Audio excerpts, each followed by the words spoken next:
L'hôpital général Saint-Marie, un modèle d'excellence médicale dans une communauté suburbaine aisée, était sur le point de faire face à un défi inattendu. Lorsqu'Angela Parker, une infirmière noire talentueuse, a rejoint l'équipe, elle n'avait aucune idée des préjugés profondément ancrés auxquels elle serait bientôt confrontée. Alors que les tensions montaient et que les conflits silencieux commençaient à s'intensifier, un patient apparemment ordinaire nommé Thomas Edwards observait silencieusement depuis son lit d'hôpital. Mais M. Edwards n'était pas un patient comme les autres, et sa présence allait tout changer. Quel pouvoir caché détenait cet homme mystérieux? Et comment la lutte d'une infirmière pourrait-elle devenir le catalyseur d'un changement institutionnel? Découvrons-le. Mais avant de plonger dans cette histoire, dites-nous d'où vous regardez aujourd'hui, et si vous aimez les histoires avec des rebondissements inattendus et des moments de justice, n'oubliez pas de vous abonner. Les couloirs immaculés de Saint-Maries brillaient sous les lumières fluorescentes alors qu'Angela Parker faisait ses premiers pas à l'intérieur. L'air était chargé d'une odeur de désinfectant. Mais en dessous, il y avait autre chose, un courant de tension invisible qui lui retournait l'estomac. Malgré sa nervosité, Angela redressa le dos et leva le menton. Elle était déterminée à faire une bonne première impression. Alors qu'elle s'approchait du poste des infirmières, Angela remarqua un silence soudain sur la zone. Les conversations se sont réduites à des murmures. Les yeux se détournèrent d'elle, comme s'ils avaient peur d'établir un contact. Elle déglutit difficilement, repoussant ce sentiment familier d'isolement qui menaçait de monter dans sa poitrine. « Excusez-moi, dit Angela, sa voix ferme malgré sa nervosité. Je suis Angela Parker, la nouvelle infirmière. Pourriez-vous m'indiquer le bureau de l'infirmière en chef ?» Une infirmière blonde leva les yeux. Ses yeux bleus s'écarquillèrent légèrement, avant qu'un sourire exercé ne glisse sur son visage. « Bien sûr, répondit-elle d'un ton poli mais froid. Au bout du couloir, troisième porte à droite. Angela hocha la tête en guise de remerciement et se dirigea vers le couloir. Elle pouvait sentir le poids des regards derrière elle. Le cliquetis de ses chaussures sensibles résonnait bruyamment, chaque pas comme un coup de tonnerre dans le silence surnaturel. Alors qu'elle s'approchait du bureau, un homme grand et distingué, vêtu d'une blouse blanche, sortit d'une pièce voisine. Ses cheveux poivre et sel et son attitude autoritaire le désignaient comme un médecin senior. Le cœur d'Angela s'est accéléré d'espoir. Peut-être que ce serait sa chance de créer une véritable connexion. « Bonjour, docteur, dit-elle chaleureusement. Je suis Angela Parker, la nouvelle infirmière qui commence aujourd'hui. C'est un plaisir de vous rencontrer. » Les yeux gris acier de l'homme la balayèrent, son expression indéchiffrable. « Docteur William Grieve, répondit-il sèchement. J'espère que vous avez été correctement informé de nos protocoles. » Avant qu'Angela ne puisse répondre, il continua. « Nous maintenons des normes très élevées ici à Saint-Maries, j'espère que vous êtes prêts à les respecter. » Sans attendre de réponse, il la dépassa, la laissant seule. Sa main tendue tomba lentement à ses côtés. La rencontre l'a dégonflée, mais elle a refusé de la laisser définir son premier jour. Angela prit une profonde inspiration, redressa les épaules et frappa à la porte de l'infirmière en chef. Pendant qu'elle attendait, son esprit se tourna vers l'école d'infirmière. La voix de sa mère résonnait dans sa mémoire. « Ma petite fille, avait dit sa mère avec amour et inquiétude, tu vas devoir te battre 2 fois plus que tout le monde, mais ne les laisse jamais te voir transpirer ou tu viens d'une longue lignée de femmes fortes, et cette force est aussi en toi. » Angela se souvenait des études nocturnes, des heures supplémentaires en laboratoire et de la pression constante pour faire ses preuves. Elle se souvenait des renvois subtils, des sourcils levés lorsqu'elle réussissait un examen, des murmures de ses camarades de classe se demandant si elle appartenait vraiment à ce groupe. Mais elle avait persévéré. Elle avait obtenu son diplôme en tête de sa classe. Sa détermination avait fait taire même les critiques les plus sévères.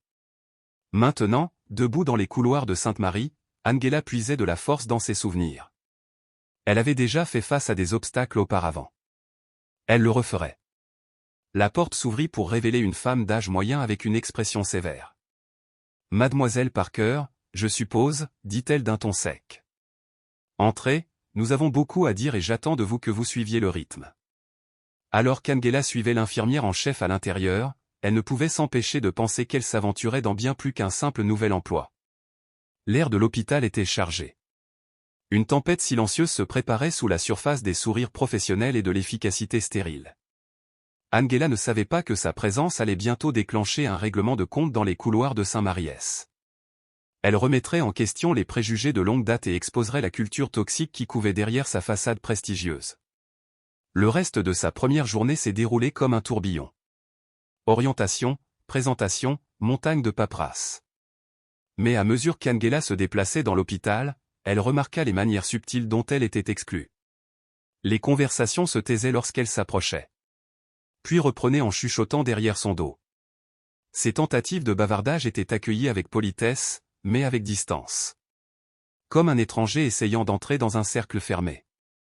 À la fin de son quart de travail, Angela était épuisée émotionnellement et mentalement. Alors qu'elle rassemblait ses affaires dans son casier, elle entendit deux infirmières chuchoter à proximité.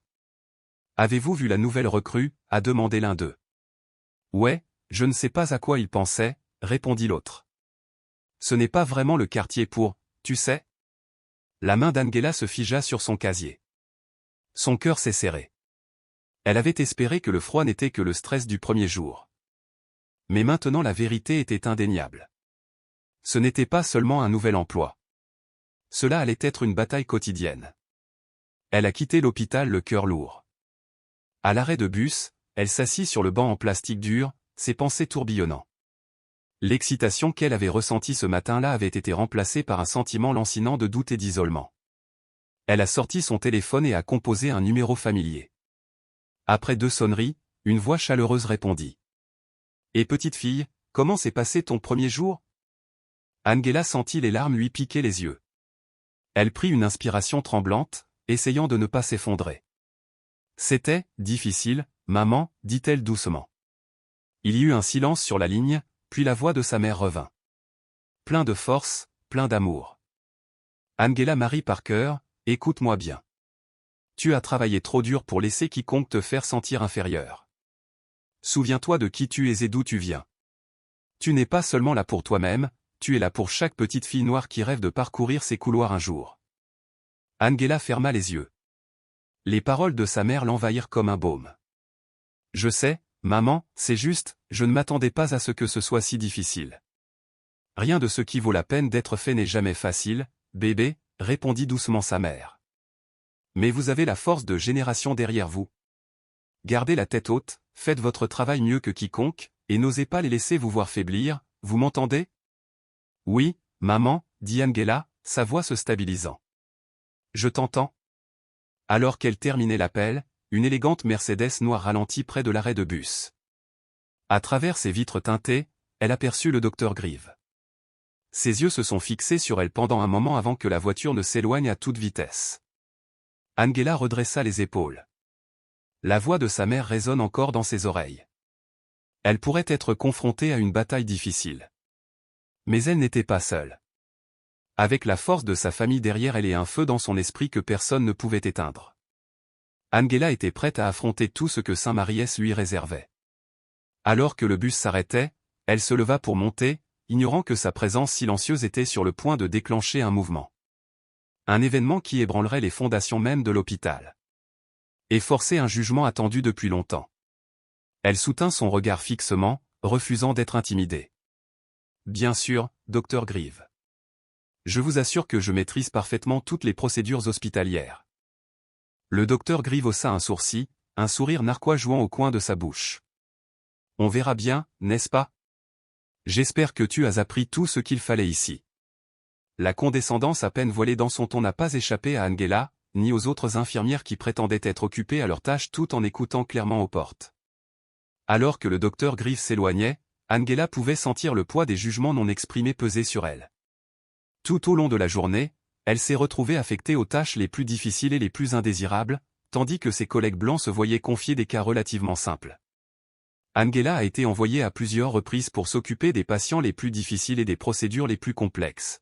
« Angela, pourriez-vous emmener Monsieur Johnson en chambre 305 ?» demanda une collègue infirmière d'une voix douceâtre.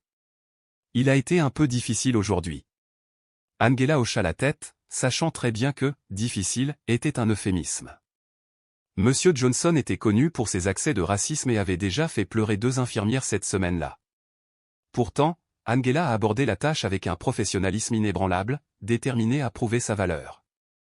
Alors qu'elle entrait dans la chambre de Monsieur Johnson, se préparant à l'inévitable tirade, Angela ne pouvait s'empêcher de se demander si cette tâche n'était qu'un autre moyen de tester sa détermination, ou pire, de la préparer à l'échec. « Que fais-tu ici » cracha M. Johnson dès qu'il la vit. « Je leur ai dit que je ne voulais pas qu'une infirmière noire me touche. » Angela prit une profonde inspiration, se préparant à l'assaut de mots haineux.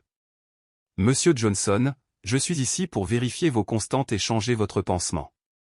Je vous assure que je suis parfaitement qualifié pour vous soigner. » Alors qu'elle travaillait, subissant un flot constant d'insultes et d'insultes raciales, Angela gardait son sang-froid. Elle a accompli ses tâches avec précision et soin, refusant de laisser le sectarisme de M. Johnson affecter la qualité de son travail.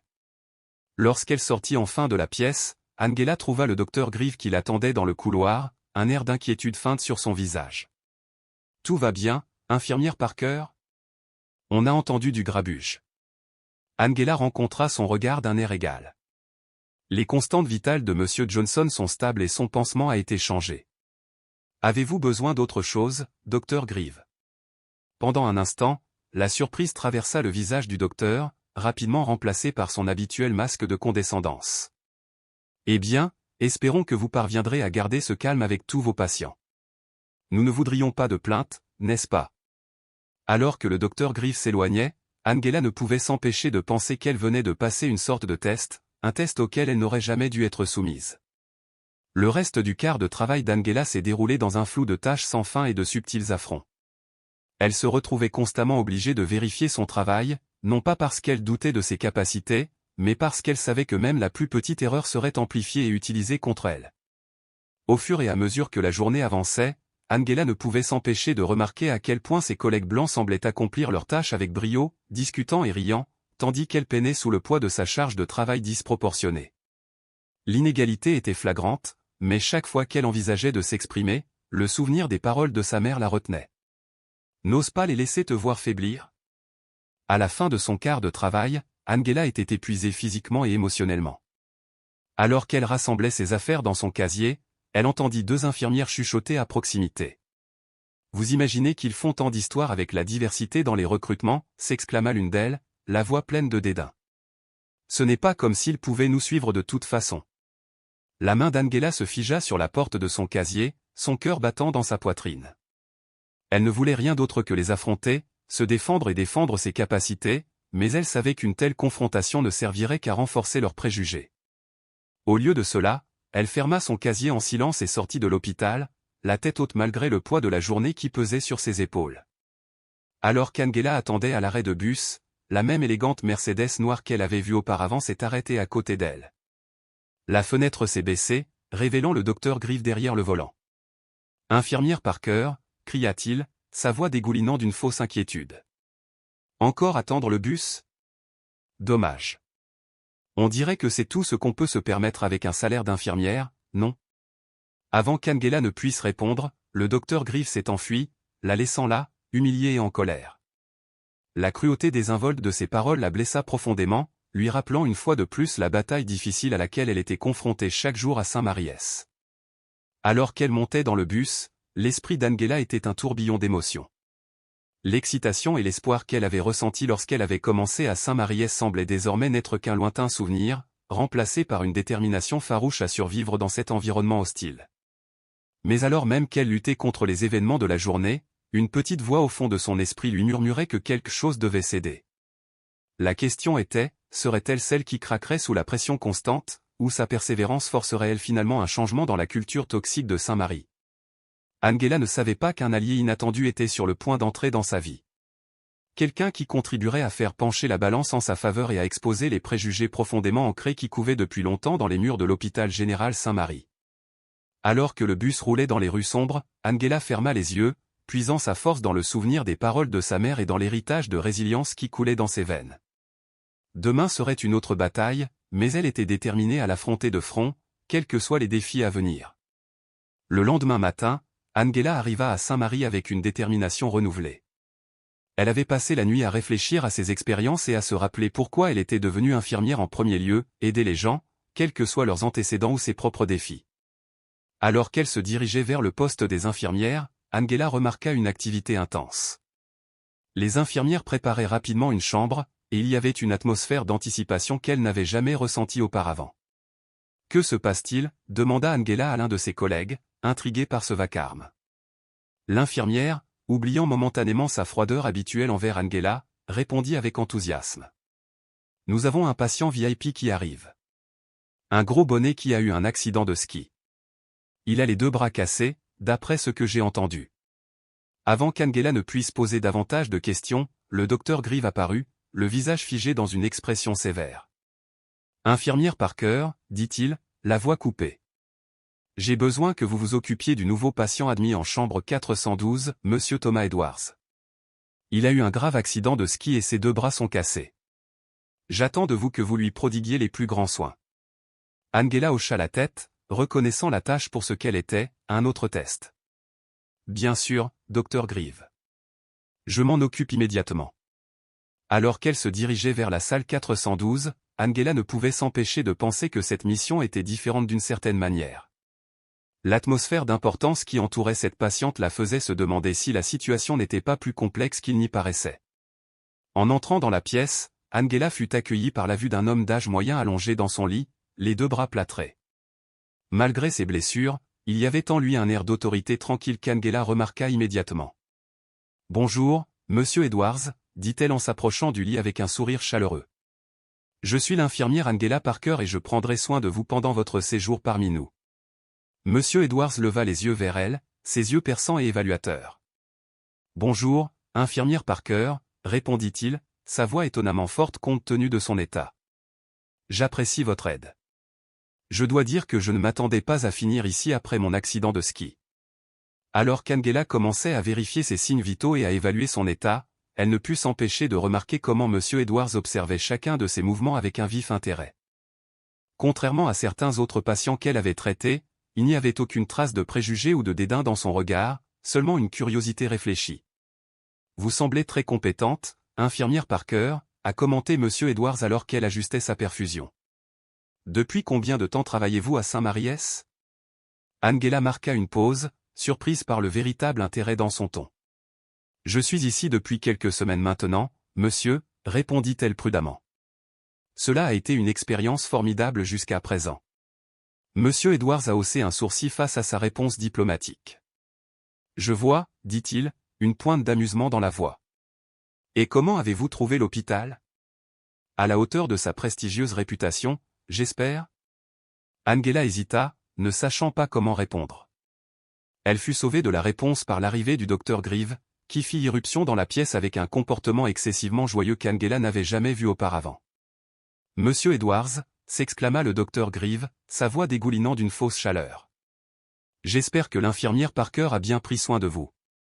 Nous affectons uniquement nos meilleurs collaborateurs à nos patients les plus distingués. » Angela s'efforça de garder une expression neutre, sachant pertinemment que le docteur Grieve n'avait jamais montré une telle confiance en ses capacités auparavant. Monsieur Edwards, cependant, semble avoir relevé l'incohérence. « En effet, docteur Grieve, » répondit-il, ses yeux passant du docteur à Angela. L'infirmière Parker a été exemplaire. Je lui demandais justement de me parler de ses expériences ici à Saint-Maries, docteur Grieve. Son sourire s'est estompé un instant avant qu'il ne se rétablisse rapidement. Eh bien, je suis sûr qu'elle vous dira que c'est tout simplement excellent, dit-il doucement. Nous sommes fiers de notre environnement inclusif et solidaire ici à Saint-Maries. Angela ressentit une vague de colère face à l'hypocrisie flagrante du docteur Grieve, mais elle conserva son attitude professionnelle. Monsieur Edwards, cependant, semblait sentir la tension sous-jacente. Vraiment, se demanda-t-il, sans quitter Angela des yeux. J'ai hâte de découvrir cet environnement chaleureux pendant mon séjour. Alors que le docteur Grieve se lançait dans une explication détaillée du plan de traitement de Monsieur Edwards, Angela ne pouvait s'empêcher de penser qu'elle venait d'assister à quelque chose d'important. La façon dont Monsieur Edwards l'avait regardé, la nature pointue de ses questions, c'était comme s'il voyait au-delà de la façade polie de Saint-Maries. Au cours des jours suivants, Angela s'est retrouvée à passer plus de temps dans la chambre de Monsieur Edwards qu'avec n'importe quel autre patient. Malgré ses blessures, il était alerte et engageant, lui posant souvent des questions sur son travail et ses antécédents. Contrairement à de nombreux autres patients et membres du personnel, Monsieur Edwards semblait sincèrement intéressé par ses réponses, ne montrant jamais le moindre signe de préjugé auquel elle s'attendait. Un après-midi, alors qu'Angela changeait les bandages de Monsieur Edwards, elle entendit une conversation à l'extérieur de la pièce qui lui glaça le sang. Peu importe ce que dit le docteur Grieve, siffla une infirmière. Je ne fais pas confiance à cette Parker avec notre patient VIP. Qui sait ce qu'elle pourrait faire? Je sais, acquiesça une autre voix, mais on ne peut rien dire. Ils nous accuseront simplement de racisme. Les mains d'Angela tremblaient légèrement alors qu'elle terminait sa tâche, le poids de la suspicion et de la méfiance constante pesant sur elle comme un étau. Monsieur Edwards, toujours observateur, remarqua sa détresse. Tout va bien, infirmière Parker, demanda-t-il d'une voix douce mais pénétrante. Angela força un sourire. Bien sûr, monsieur Edwards, je me concentre simplement sur la pose de ces bandages. Monsieur Edwards resta silencieux un instant, ses yeux étudiant son visage. Vous savez, dit-il finalement, j'ai toujours cru que le véritable caractère d'une personne ne se révèle pas dans la façon dont elle traite ses supérieurs, mais dans la façon dont elle traite ceux qu'elle perçoit comme inférieurs à elle. Angela leva les yeux, surprise par la nature pointue de son commentaire. Monsieur Edwards soutint son regard, un regard entendu dans ses yeux. J'ai vu beaucoup de choses au cours de ma vie, infirmière Parker, et je peux vous dire que la vue depuis ce lit a été éclairante. Avant qu'Angela ne puisse répondre, le docteur Grieve entra dans la pièce, interrompant leur conversation. En partant, Angela ne pouvait s'empêcher de penser que monsieur Edwards était plus qu'un simple patient VIP. Ses paroles et ses actions laissaient entrevoir une compréhension plus profonde de la dynamique en jeu au sein de Saint-Maries. Et pour la première fois depuis qu'elle a commencé à travailler là-bas, Angela a ressenti une lueur d'espoir. Elle ne savait pas que la présence de monsieur Edwards allait déclencher une chaîne d'événements qui allait ébranler les fondations mêmes de l'hôpital général Saint-Marie. Exposer les préjugés profondément ancrés qui ont longtemps suppuré sous sa surface immaculée. Au fil des jours, Angela se retrouva de plus en plus isolée à Saint-Maries. La froideur initiale de ses collègues s'était transformée en une hostilité pure et simple. Des commentaires chuchotés, des regards noirs et appuyés la suivaient partout où elle allait. Le docteur Grieve, enhardi par l'absence de conséquences pour son comportement, est devenu plus ouvert dans ses tentatives de la saper. Un matin, alors qu'Angela examinait les dossiers des patients au poste des infirmières, le docteur Grieve s'est approché avec une pile de dossiers. « Infirmière Parker, dit-il d'une voix faussement inquiète, j'ai besoin que vous vous occupiez de ces cas aujourd'hui. Ils sont particulièrement difficiles. J'espère que vous serez à la hauteur. » Angela regarda la pile, reconnaissant immédiatement qu'elle représentait presque le double de la charge de travail de ses collègues. Elle a soutenu le regard du docteur Grieve avec constance, refusant de montrer le moindre signe d'intimidation. « Bien sûr, docteur Grieve. Je m'en occupe immédiatement. » Alors qu'il s'éloignait, un sourire narquois au coin de sa bouche, Angela l'entendit marmonner dans sa barbe. Voyons comment elle gère ça. Tout au long de la journée, Angela se précipitait d'un cas difficile à un autre, reprenant à peine son souffle. Les patients qui lui étaient assignés étaient parmi les plus exigeants de l'hôpital, beaucoup ayant des besoins médicaux complexes ou des personnalités difficiles. Malgré la charge de travail écrasante, elle a refusé de laisser tomber ses standards. Elle a abordé chaque patient avec le même niveau de soins et de professionnalisme, même lorsque l'épuisement commençait à faire des ravages. Cependant, la pression constante l'épuisait physiquement et émotionnellement. Alors qu'elle se précipitait pour répondre à un autre appel lumineux, Angela entendit deux collègues chuchoter à proximité. « Vous imaginez qu'ils la laissent gérer tous ces cas critiques » s'exclama une infirmière, la voix teintée de dédain.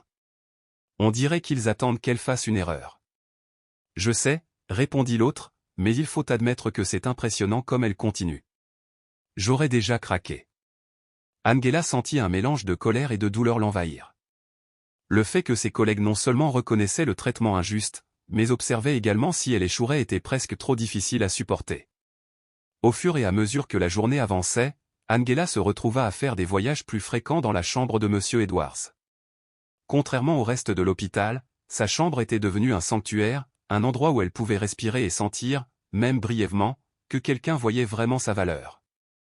Infirmière Parker, la salua monsieur Edwards alors qu'elle entrait pour un contrôle de routine, « Vous avez l'air épuisé. Tout va bien ?» Angela réussit à esquisser un faible sourire.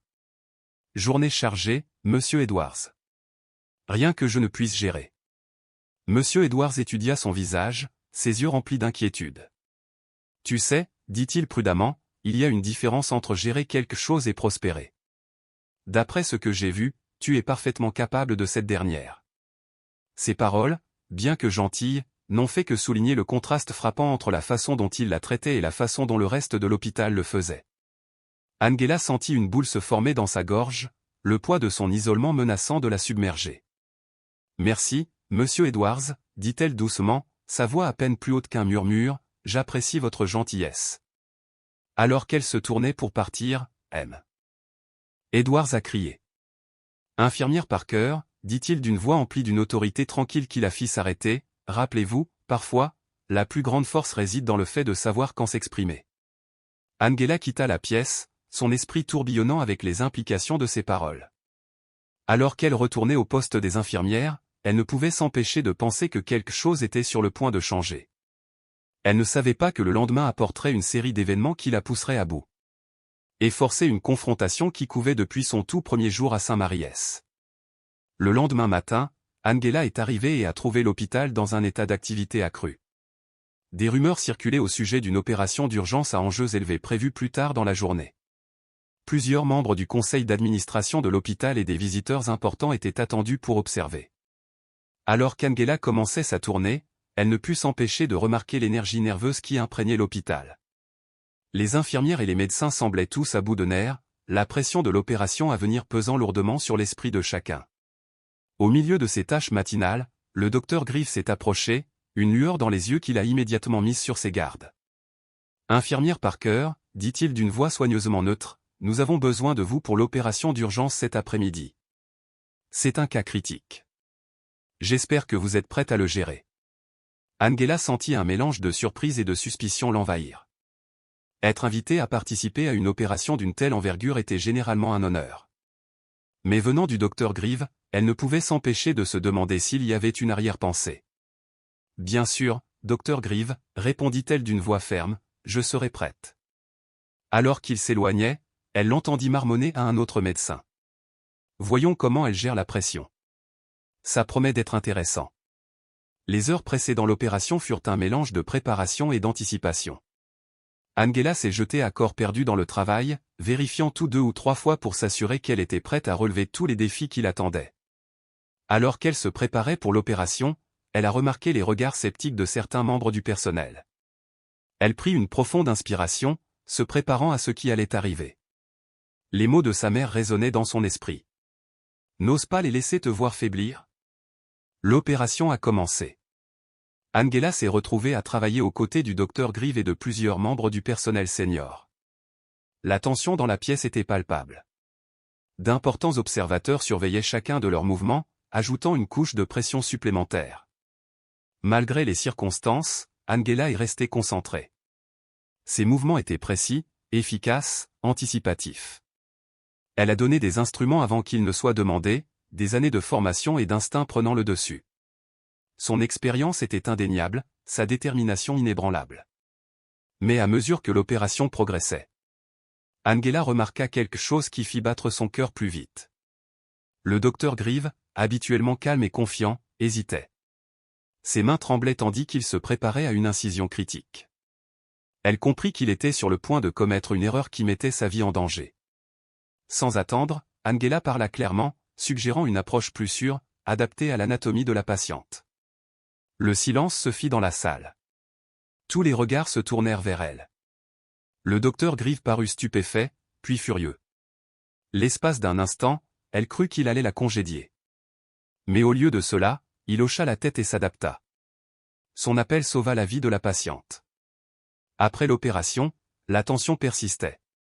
Certains la respectaient davantage. D'autres, dont le docteur Grieve, étaient furieux. Alors qu'il nettoyait, il lui ordonna de le suivre. Le cœur d'Angela battait fort. Elle savait que parler était la bonne chose à faire, mais cela risquait de lui coûter tout. À sa grande surprise, il l'emmena dans la chambre de M. Edwards. Furieux, le docteur Grieve explosa. Il l'accusa d'insubordination et attaqua ses origines. Sa diatribe devint rapidement raciste et cruelle. Alors qu'Angela s'apprêtait à répondre, une voix ferme l'interrompit. C'était M. Edwards, éveillé, alerte et attentif. Il rappela au docteur Grieve où il se trouvait et à qui il s'adressait. Calme mais autoritaire, M. Edwards révéla ce qu'il avait vu, discrimination, manque de professionnalisme et abus systémiques. Soudain, le docteur Grieve réalisa qu'il ne s'adressait pas à n'importe quel patient. Monsieur Edwards révéla son identité, PDG de Healthcare United, l'un des noms les plus influents de la médecine. Et il ne fut pas impressionné. Il a dit la vérité au docteur Grieve, ce comportement doit cesser. Angela est restée figée, choquée, et enfin vue. Monsieur Edwards a exigé un changement et a déclaré que ce dont il avait été témoin ne serait pas ignoré. Plus tard, en privé, il s'adressa gentiment à Angela. Il avait tout observé, sa force, son professionnalisme, sa douleur.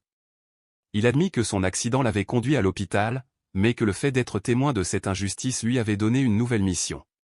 Pendant l'heure qui a suivi, ils ont discuté. Angela a raconté son histoire. Monsieur Edwards a écouté attentivement. Puis il a exposé son plan. L'hôpital ferait l'objet d'une enquête approfondie. Une formation à la diversité serait obligatoire. Les pratiques de recrutement seraient revues. Et le docteur Grieve? Sous surveillance immédiate. La nouvelle se répandit rapidement. L'hôpital bourdonnait de rumeurs. Angela devint le centre de l'attention. Certains s'excusèrent. D'autres parurent mal à l'aise. D'autres encore apportèrent un soutien discret. Lors d'une réunion obligatoire du personnel, Monsieur Edwards s'adressa à tout l'hôpital. Il parla avec franchise, sans détour. Il décrivit ce qu'il avait observé, une culture toxique, dangereuse pour le personnel comme pour les patients. Il ne chercha pas à édulcorer les faits. Puis il fit une annonce inattendue. Angela Parker avait été nommée directrice de la diversité. La femme que l'on avait un jour réduite au silence devenait désormais le visage du changement. Angela prit la parole. Calme. Fière. Posée. Elle déclara à ses collègues qu'elle n'était pas là pour diviser, mais pour bâtir avec eux. Elle voulait construire une meilleure église Sainte-Marie. Lorsque les applaudissements remplirent la salle, Angela comprit que quelque chose avait basculé. Il ne s'agissait plus seulement d'elle. Il s'agissait de chaque infirmière, de chaque patient, de chaque voix étouffée par un système défaillant. Dans les semaines qui suivirent, Saint-Marie-S changea. Le personnel reçut une formation, les politiques furent révisées. Et le docteur Grieve fut démis de ses fonctions. Angela, elle, devint une voix d'espoir. On l'invita à prendre la parole dans des conférences et des séminaires à travers le pays. Un an plus tard, elle monta sur scène pour raconter son histoire au monde médical. Son message était simple, mais puissant. Le changement est possible, une voix à la fois. Monsieur Edwards, désormais complètement rétabli, vint lui confier sa propre histoire, ravivant en elle une passion profonde pour la justice. Au sein du réseau Healthcare United, plusieurs hôpitaux commencèrent à suivre son exemple. De retour à Saint-Marie-S, Angela arpentait les couloirs avec fierté. Dans le hall d'entrée, une nouvelle fresque proclamait: La diversité est notre force. L'inclusion est notre engagement. La compassion est notre vocation. Angela sourit. Le chemin ne faisait que commencer. Le combat pour la dignité, l'équité et une véritable inclusion allait se poursuivre. Mais cette fois, elle n'était plus seule.